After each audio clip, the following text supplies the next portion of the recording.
Ben Franklin's World is a production of the Omohundro Institute. Welcome to Ben Franklin's World, a podcast about early American history with Liz Covart. The study of history is key to understanding who we are and how we can affect a better future. Ben Franklin's World will introduce you to historical people and events that have impacted and shaped our present-day world. And now, here's your host, Liz Covart. Hello, and welcome to episode 195 of Ben Franklin's World, the podcast dedicated to helping you learn more about how the people and events of our early American past have shaped the present-day world we live in. Today's exploration begins with an age-old tale. Colonists migrating to North America in the hopes that they'll find precious metals. Now, unlike the colonists and adventurers who followed the likes of Hernando de Soto out in the West, or those who arrived in the East in Jamestown, Virginia, there was a small group of colonists who settled in Simsbury, Connecticut, just north of present-day Hartford, and around 1705, they found not gold, not silver, but copper. So in part, this is an episode about mining in colonial America. But it's also an episode that explores crime and punishment in early America too, because in 1773, the Connecticut General Assembly purchased the old Simsbury copper mine and turned its tunnels into a prison. So how did an old copper mine function as a prison? This is just one of the many questions Morgan Bengel, a museum assistant at the old Newgate Prison and copper mine, will answer for us, as she offers us a look at these two very different early American histories, mining and crime and punishment. And she'll offer us this look as she guides us through the history of the old Newgate Prison and copper mine in East Granby, Connecticut. Now, during our exploration, Morgan reveals the history of the founding and operation of the Simsbury, Connecticut copper mine, why the colony of Connecticut purchased the old Simsbury copper mine and turned its tunnels into a prison, and details about the daily lives and experiences of those who served time in the old Newgate Prison between its opening in 1773 and its closure in 1827. But first, we're just 5 episodes away from episode 200. Now, I know that mathematically that's where we're at, just 5 episodes away, but I still can't really believe it. I mean, 200 episodes in nearly 4 years of Ben Franklin's World? Where did the time go? The Omohundro Institute and I want to celebrate this accomplishment and you for all your years of support. So please be sure to subscribe to the Ben Franklin's World newsletter so you don't miss any of the details of our celebration. To subscribe to the newsletter, just text BF World to 33444. All right, are you ready to embark on our exploration of early American mining and prisons? Let's go meet our guest historian. With tidings and wisdom to share about our early American past, here is this week's special guest. Joining us is a museum assistant at the old Newgate Prison and copper mine in East Granby, Connecticut. When not working at the old Newgate Prison, she works as an educator at the New Britain Museum of American Art, where she teaches students about how art and art elements relate to other subjects, such as history and engineering. Welcome to Ben Franklin's World, Morgan Bengel. Thank you, Liz. Happy to be here. So we are definitely going to jump into the specifics of the old Newgate Prison and copper mine. But before we do, Morgan, I wonder if you would tell us a bit about the history of the mine and the prison and their historical significance. Yeah, of course. So the site, first and foremost, is a copper mine. It was established in 1705, and the mine operated until the early 1750s. The mine is significant as the first chartered copper mine in colonial America, and in 1773, the abandoned mine was purchased by the General Assembly of Connecticut to function as a prison. The prison was utilized during the American Revolution, and when Connecticut joined the Union, the result was that Newgate is considered the first state prison in the United States. Now, how big of a deal was it to find this copper mine in Connecticut? In my mind, it must have been a really big deal because we often hear of colonists who migrated to North America, all with the hope that they would find riches like gold, silver, and copper. Yeah, exactly. These were most definitely colonial businessmen willing to put their hard work on the line in order to make a profit in the New World, for sure. How did one start a mine in colonial America? Would you tell us more about the establishment of the Simsbury copper mine? Yeah, so as you said, they were most likely pretty excited. It started as a rumor of silver and copper in the area, and over the next few years, the residents of what was then Simsbury created a business plan. They initially had a committee to establish and write the articles of agreement between all the contributors, and a committee was established to start the mining operation. The primary people involved were those proprietors, also known as subscribers, and they oversaw all of the operations. But after the copper ore was mined, it was delivered to undertakers who worked to refine the ore. And this is a really, like I said, a really good example of colonial businessmen trying to make a profit and exploit the resources of colonial America. I'm really curious about the town of Simsbury. When we look at the establishment of towns throughout colonial America, we can often see some commonalities. Like a group of whalers would establish one town, a group of German pietists would establish another town. And I wonder if this was the same case in Simsbury.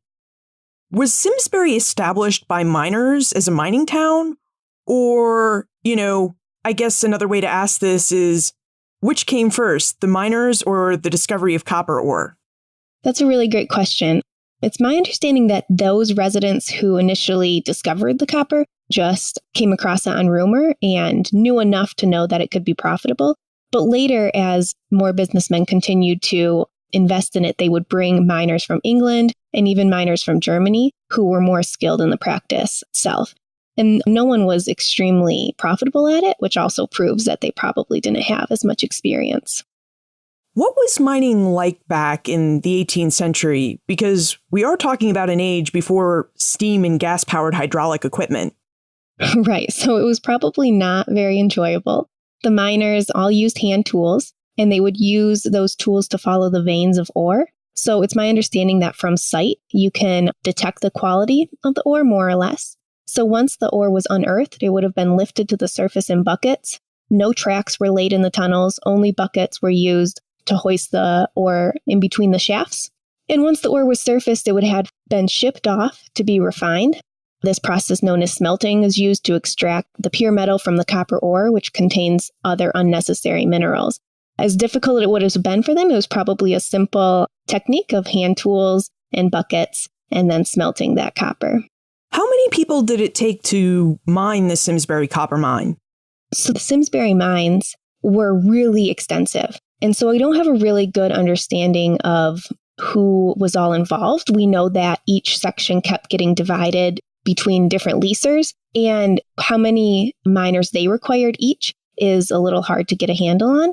Probably would have been a big production, but like I said, these miners were simply bringing it up from the ground, and then it would be shipped off to places like Boston and even England to go through that smelting process, and that would have been a whole nother endeavor. This wasn't considered one mine. It was really divided up across the area, so it's hard to get that number. Okay, so there were many mines and several different owners. Do we know exactly how many mines made up the Simsbury copper mines?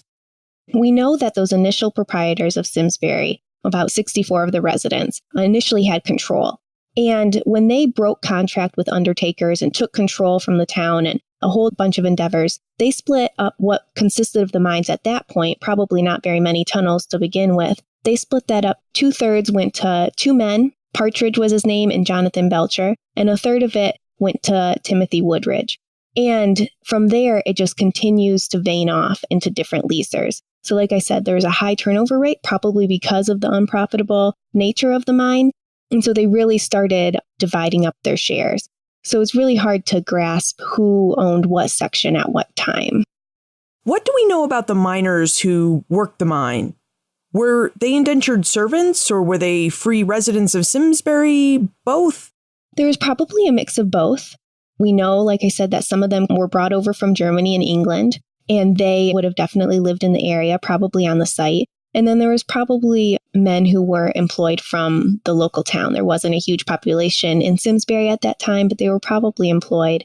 Otherwise, more documents are obviously maintained on those businessmen that were trying to make the profit and not as much about the miners. It's definitely an area of research that deserves more attention, and I hope to uncover that a little bit for the miners' sake. Earlier, you mentioned that these mines weren't exactly profitable, that no one was making lots of money from them. But do we know how much money people made from them? When the town owned the mine, did it benefit from the profits of these mines? Initially, they were using their profits. It was really tied in with the local town. And so they were using it to pay the town, pay the local minister, the local schoolmaster, and probably even there's records of it supporting the collegiate school Yale. And the remainder was dispersed between the proprietors and undertakers. And in addition to that, well, they weren't making enough money. I can say that for sure. So I know Jonathan Belcher is one example of a man who was involved. He was actually the governor of Massachusetts for a time. And so his documents are really well recorded. So at one point he was not making enough. He needed to be making almost quadruple the amount of ore. So we know not exactly how much they were making, But clearly they weren't making enough. Now, you've already told us that by 1773, the copper mines had closed and that the Connecticut General Assembly purchased the mines not for their copper, but to convert the tunnels into a prison. Would you tell us more about that story? Yeah, definitely. So at this time, Newgate was established when colonial America was shifting away from capital and corporal punishment. So until this time, jails were primarily used to hold criminals until their punishment was issued. But the ideology was shifting. Previously, the general idea of predestination caused people to believe that individuals were either born good or born evil. Because of this, criminals were punished to deter crime, but not to reform the criminal. They used methods of humiliation, such as the stocks, and physical punishment, with the intent of deterring the rest of society and not reforming that individual. So as the ideology began to shift towards the end of the 18th century, lawmakers and reformers argued that reform was a more viable option. Thus, Newgate was open to serve as an institution for long-term incarceration. The idea of putting prisoners in a mine doesn't seem like an idea of reform, but that's initially how it came about to be open. So it sounds like for its time, then, the idea of places like Newgate Prison were cutting edge. And I wonder, was Newgate Prison the first prison in the colony of Connecticut? That's a hard distinction because there were definitely jails, but in terms of the significance that Newgate has is that it's considered the first state prison because it was functioning under the General Assembly of Connecticut when they joined the Union during the American Revolution. And when exactly did colonists start establishing jails and prisons? Was this something that they did, not long after arriving in North America? I would say that they start establishing that when their population increases, when they have enough people to have to figure out what to do with, which is what was happening at this time. So the population was starting to boom at the end of the 18th century. And they were also assessing how they wanted to view punishment opposed to the way English did it. So they were starting to shift a little bit and they were assessing how they wanted to handle this. And they didn't want to keep physically punishing people. So they started to assess a better, more viable option. In addition, opening the prison as a workhouse allowed them to make a profit and keep their citizens, their residents, from being idle. What kinds of crimes were people committing in colonial Connecticut that before 1773 would have warranted a short stay in jail and a physical punishment, and after 1773 would have warranted a stay in the Newgate prison and some sort of reform? Yeah, they were still doing some of the big ones that we still have today, obviously murder and burglary and robbery. But some other key ones were counterfeiters who were forging documents and money, and then horse thieves, which obviously we don't have today, but that was a pretty popular crime that put prisoners in Newgate Prison in particular. So mostly they were robbers, burglars, and counterfeiters and horse thieves. Earlier, you told us about how the Connecticut General Assembly thought that the old Simsbury copper mine tunnels would make for a really good prison. Would you tell us more about the Assembly's ideas about how to turn old mine tunnels into a prison? So I think there's two major factors that contributed to their thought process in this regard. The first being that they believed it could profitably employ the prisoners. They even said that outright, profitably employ. And so with this, it had the potential to produce a profit for the colony by forcing these prisoners to work, but also prevent idleness. So idleness was believed to lead to deviance. So creating a prison system that put prisoners to work ultimately prevented crime was their idea. Initially, the prisoners were required to work the mine until it was deemed unprofitable and also probably deemed unsafe to put mining tools in the hands of prisoners. So that didn't last long, but that was their initial intent. Second, the General Assembly thought the mine would be next to impossible for any person to escape. So they really sold it as an inescapable prison.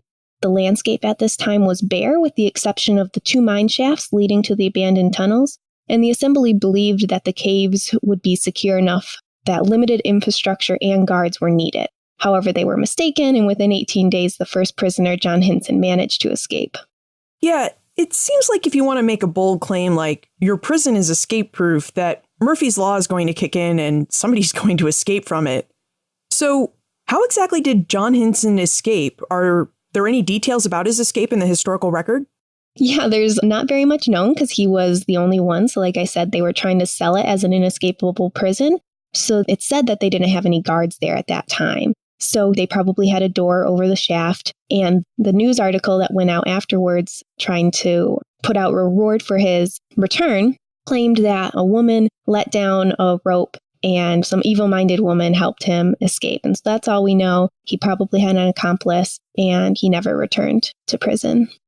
How far did John Henson have to climb to get to the surface? I wondered just how far below the surface the prisoners at Newgate lived and how many caves they had to roam around in. Some of the tunnels have shifted a little bit with the implementation of new entryway, etc. But the area in which the prisoners would have been primarily housed is about 35-40 feet below, but the deepest point is 75 to 80 feet. And it was just tunnels. There weren't too many caves, just small tunnels. And then there were a few caves, one of them being used for solitary confinement later on, in which prisoners would have been chained separate from the remainder of the prisoners. So there was room, but it's really dark and really damp down there. So the state actually did build some prison cells in addition to giving the prisoners free range of all the tunnels. Yeah, I mean, I think it's probably more of that than the cells. They didn't put exact cells. They had, like I said, the area for solitary confinement where they would chain them, but then most had rough-looking beds with straw within the more open areas of the tunnels. Other than that, they didn't spend too much on infrastructure or construction because they thought it would be pretty inescapable. And how many men were incarcerated in Newgate after it opened as a prison? How many men were sleeping on these straw beds along its tunnels? After it opens, it fluctuates, partially because the prison closed a few times due to escapes burning down the guardhouse, etc., and they'd had to rebuild by the time they had built a guardhouse. Overall, I think there were roughly 800 men. At any given time, probably 70 to 100. When they closed, I think 89 were transferred to the new prison. When did the prison close? 1827. Okay, so now that we have an idea of the living conditions the Newgate prisoners experienced, we have to ask, what was their daily life like? Did they ever get out of these tunnels to the surface to see sunlight? They primarily used the mine to confine the prisoners at night and when they slept. So that's where they were housed. But they would most likely, from the records we have, came above ground on the shaft ladder with their handcuffs and their fetters on their ankles at 4 a.m. and they would work. So they had a prison yard that was built as time passed with workshops, and they made nails and shoes and wagon wheels. And they came up at 4 a.m. and they worked until 4 p.m., got food, and went back down in the mine. So that was probably more or less their daily life. Some of them were employed by local farmers, and with a guard, they would go off and work those farms as well. Now, one of the roles that Connecticut played during the American Revolution was a place where other states, like New York, could send those they found guilty of being inimical or unfriendly to the American cause. And after we take a moment to talk about our episode sponsor, I'd really like for us to explore Connecticut's role as a place for political prisoners during the American Revolution. Today's episode is made possible by the Omohundro Institute, proud publishers of award-winning books since 1943. Now, although today's episode has been focused on exploring aspects of 18th century life and society in the Northeast, life and society in the West also underwent great transformation during the same period. And one such Western place that witnessed great change during the 18th century was the Ohio River Valley. During the 17th century, the Haudenosaunee or Iroquois people attacked the Algonquian-speaking people who lived along the Wabash tributary of the Ohio River.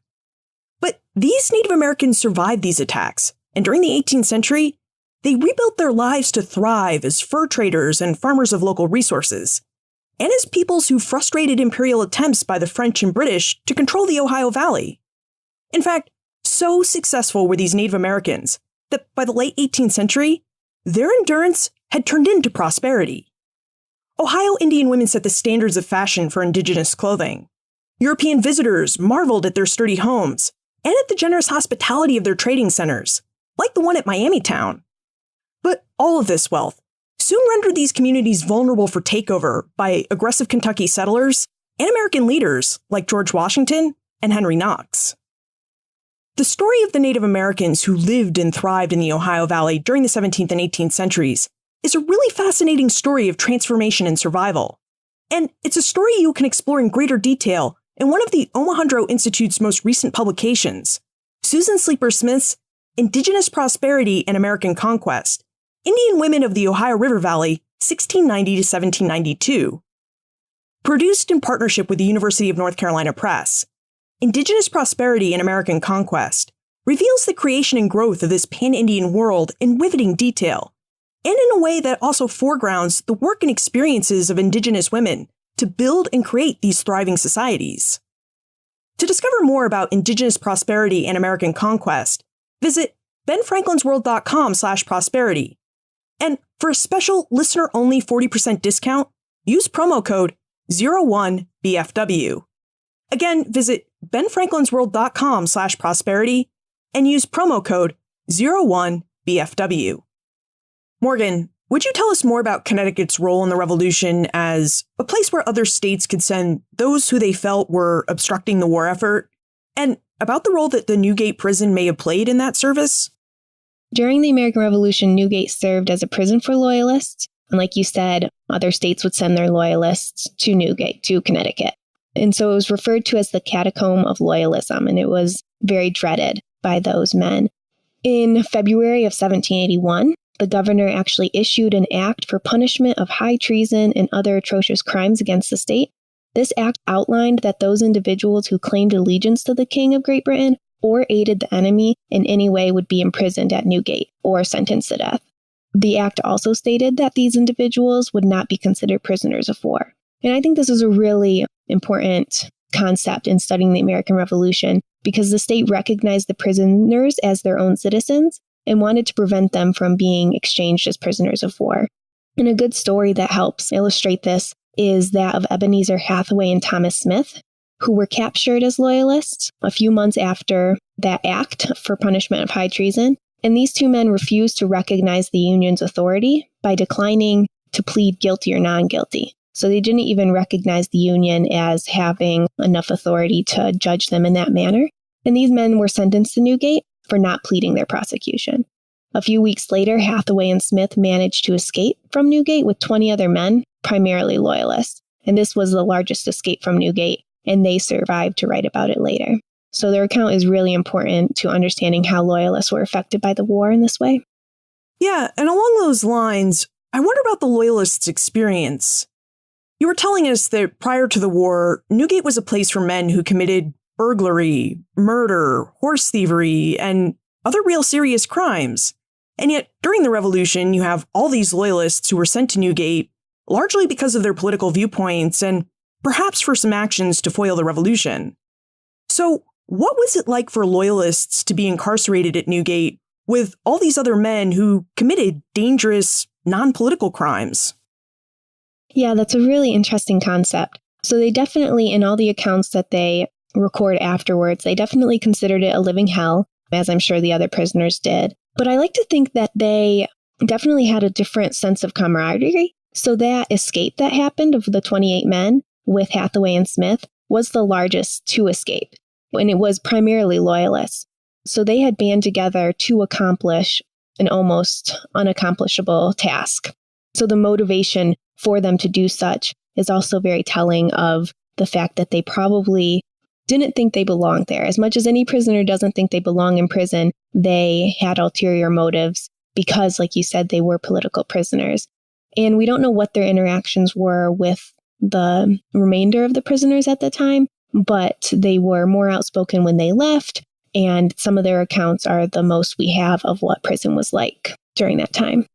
Now, were the Loyalists expected to get up and work at 4 a.m. and keep the same schedule as other non-political prisoners? Or did they follow a different daily schedule? It's my understanding that they would have been. But again, this was right at the beginning of the prison's time. So a prison opened in 1773. So this was really not too long after it had opened. It's not my understanding that they had quite established that working process yet. But on the accounts we do have, anyone who came in, whether they had a life sentence or a matter of months, were treated in the sense that they worked similarly. Do we happen to know how many Loyalists the Revolutionaries imprisoned at Newgate over the course of the Revolution? Yeah, I'm not sure exactly how many Loyalists. We do have a rough list of those prisoners, and we'd have to count it up. The labeling used to classify them as Loyalists is sometimes hard to gather. So some of them are listed as just being enemies of the state. Some of them say Tory. Some of them say other terms that would have been used, derogatory terms, to refer to them as Loyalists. So it's kind of hard to classify them and categorize them because it's all a little different. But that's definitely a great question. We've talked some about the day-to-day life of prisoners, and Michael would like to know more about the day-to-day life of prisoners in Newgate and how the experience of Newgate and working in all its workhouses would have been different from, say, being imprisoned in debtor's prison. Yeah, so as I mentioned, they were definitely working during the day. They weren't being idle. And I think this is similar to debtor's prison in the sense that it was run as a workhouse. But it was different in that its intent was to reform prisoners and not to detain them for repaying their debt. But it's also interesting that, so I mentioned, they had these hard working hours and they slept in the mine, and their time at Newgate definitely seemed horrendous. But then again, there's some stories that don't quite fit this picture. So one prisoner by the name of Richard Brunton was imprisoned for counterfeiting. And while serving his time at Newgate, he produced an engraving of the prison yard, which really contributed to the historical record of the time as one of the only images to depict what prison life was like. And in addition, he painted a portrait of the warden and the warden's wife, which are on display at the Connecticut Historical Society. So it was really juxtaposing this hard life for the prisoners and this counterfeiter who almost functioned as an artist while he was serving his time. What types of labor did the prisoners perform? You mentioned earlier that they made nails and they may have worked at a nearby farm, but we also said that that was in the early days of the prison. So did the labor the prisoners performed change over time? So the two main items that were produced at Newgate were wrought iron nails and shoes. And there was a few other odd-end things such as wagon wheels, but these two items were really sold for profit. And they were listed in the local newspaper as Newgate nails to be sold, etc. And so workers would have been designated to these. And I think, those who had special skills were assigned to some, and then other ones were assigned to more of those tasks that didn't require these skills. But even the prisoners, so the intent was to keep them working and to make a profit. But the prisoners even used this to their advantage in terms of escape. So one story goes that the prisoners used their pewter buttons in the nail shop to make rough outlines of the keys that they then used to undo their handcuffs. So it's really interesting how innovative they were to try to escape. But those were a couple of the workshops that were primarily used. Leslie wonders what happened to the prisoners after their sentences ended. So where did the prisoners go at the expiration of their sentences, and did any stick around in the Simsbury or East Granby area? Yeah, so we don't know a ton about the prisoners' life after they left. The individuals we do know information about are in our records because they chose not to leave.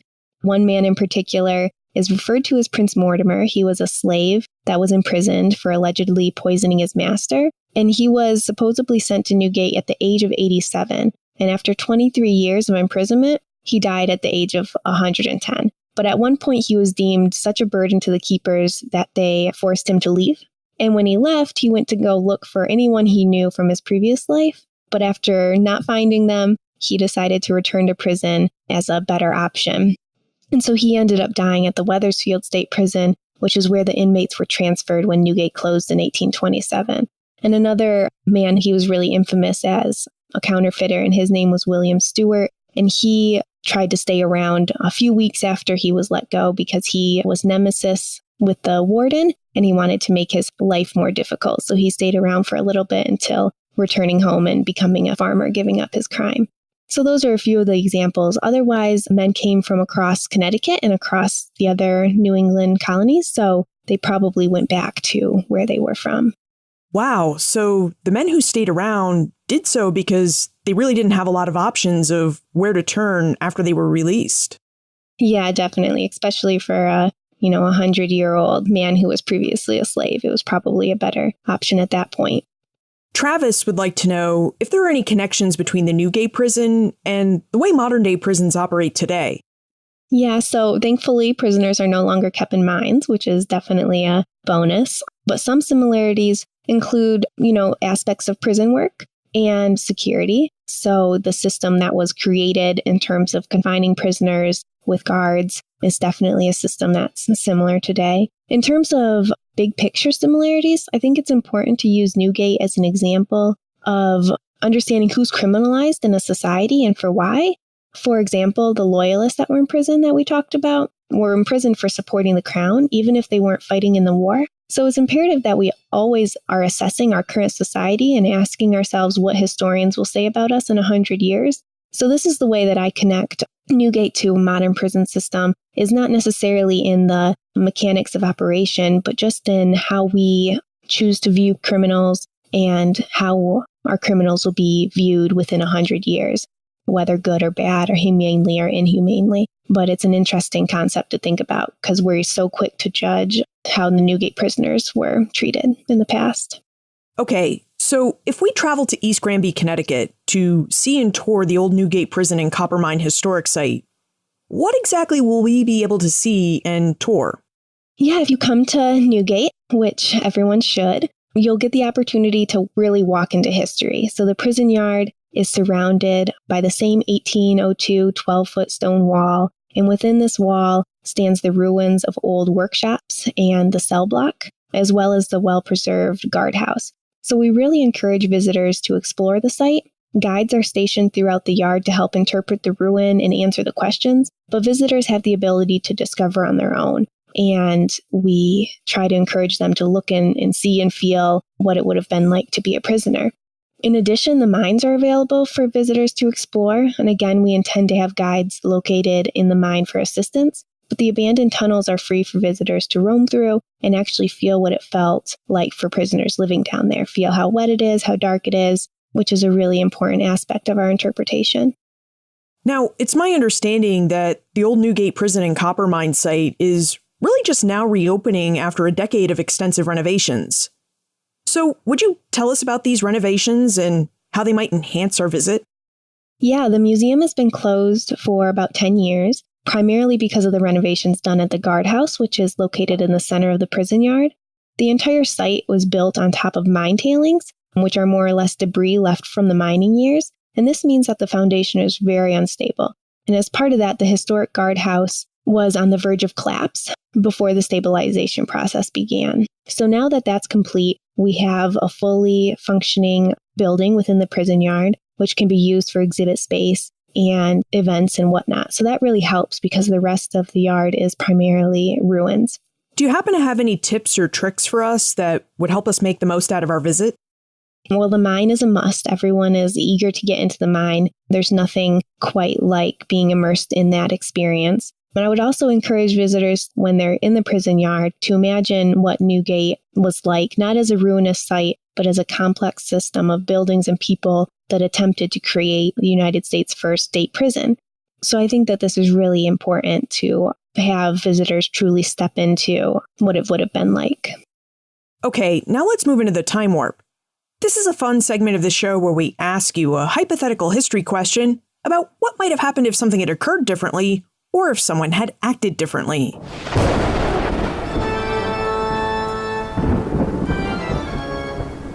The time warp. Historians can't predict the future, but they can speculate about what might have been. In your opinion, what might have happened if Connecticut had not transformed the Simsbury copper mine into a prison? Would the history of crime and punishment in Connecticut have evolved differently? Would there have been any impact on early Americans' attitudes towards crime and punishment elsewhere in the young United States? Yeah, I do think that the history of crime and punishment in Connecticut would have evolved differently. So using the abandoned Simsbury mines was a quick and easy way to experiment with incarceration on the brink of the American Revolution. Newgate was truly an experiment that ultimately failed, but succeeded in informing officials how not to run a state prison, I think Newgate acted as a stepping stone for corporal punishment to the modern system of incarceration that we have today. And without that stepping stone, things would have gone much differently. So I think the humane treatment of criminals became evident towards the end of Newgate's time as a prison. And without the extreme circumstances that Newgate presented, I don't think the necessary steps would have been taken to reform the prison system so quickly. So Morgan, you told us how we can make the most out of our next visit. And now I wonder if the old Newgate Prison and Copper Mine Historic Site has any special events or programs coming up that we should know about. Yeah, so we've just opened officially after 10 years, and we had our grand celebration. Continuing on in the season, we'll have demonstrations including tithsmithing and shoemaking, as well as hopefully a blacksmith. And we'll also have a large reenactment at the last weekend of September and Halloween festivities the last weekend in October. So we're really hoping to promote the site's archaeology as well as the wildlife conservation with the bats that currently hibernate in the mines. And so with these types of programming, we're hoping to really open the site up for visitors that have been missing it while it's been closed. And where's the best place for us to look for more information about all the special events you just mentioned, as well as the prison and copper mine? Yeah, you can definitely follow us on Facebook at Old Newgate Prison and Copper Mine, as well as email me at morgan.bengel@ct.gov, and I'd be happy to talk with anyone. Morgan Bengel, thank you so much for taking us through the old Simsbury copper mines and the old Newgate State Prison. Yeah, thank you so much, Liz. Thanks for having me. The old Newgate Prison began as the Simsbury, Connecticut copper mine in 1705, and until it closed around the 1750s, that mine grew to include many different tunnels. And it's from those tunnels that the miners extracted the copper ore and hauled it up to the surface, where the mine owners then shipped it off to be smelted and refined. Now, these mines operated for almost 50 years, but they never proved quite profitable enough. Each owner, like Jonathan Belcher, really needed his mine to produce about 4 times as much ore as they actually produced. Although initially, they did produce enough ore for the town of Simsbury to pay its minister, schoolmaster, and even to make a donation to help found Yale College. Now, mining for little profit proved to be really hard work, especially when we consider the fact that the miners had to use hand tools. Of course, the idea that mining required lots of hard work, combined with the ideas that the tunnels ran as deep as 75 feet below the surface and that convicted criminals could be housed and employed in those tunnels, really struck the Connecticut General Assembly as a great combination. Therefore, the Connecticut General Assembly purchased the Simsbury copper mines and reopened them as the Newgate Prison in 1773. Now, initially the idea was that the prisoners would live in the mine tunnels, which were thought to be inescapable, and further mine the tunnels as a way to reform them through hard work. But as time went on, the government realized several flaws in its plans. First, it realized that Newgate was not inescapable, that the inmates could actually escape from the confines of the tunnels. Second, it realized that placing hand tools in the hands of convicted felons might not be the greatest idea. So these realizations prompted the state of Connecticut to change course. They added guards. They also added a nail, shoe, and wagon wheel manufactory on the surface, so that prisoners would spend their days from 4 a.m. to 4 p.m. working under supervised guard, and then all the rest of the time, when they were likely very tired, imprisoned below the surface in the tunnels. Now, a lot of what we know about the daily life prisoners experienced in Newgate comes from a very specific set of prisoners, the Loyalists. Revolutionaries believed the Loyalists were dangerous, and as such, they imprisoned them in Newgate for their attitudes, ideas, and acts against the cause of the American Revolution. And this brings us to the point Morgan asked us to consider. Who do we criminalize in our society, and why do we criminalize them? She encourages us to think about our society and assess its values by asking ourselves, what will the historians of the future say about us by who we criminalize and how we treat them? You will find information about Morgan, the old Newgate Prison and copper mine, plus details about how to visit and tour that historic site, and notes for everything we talked about today, of course, on the show notes page, benfranklinsworld.com/195. The Omohundro Institute has been the proud publisher of award-winning books since 1943, and one of its most recent titles, Indigenous Prosperity and American Conquest, offers us a riveting exploration of the development and persistence of the pan-Indian world of the Ohio River Valley between 1690 and 1792.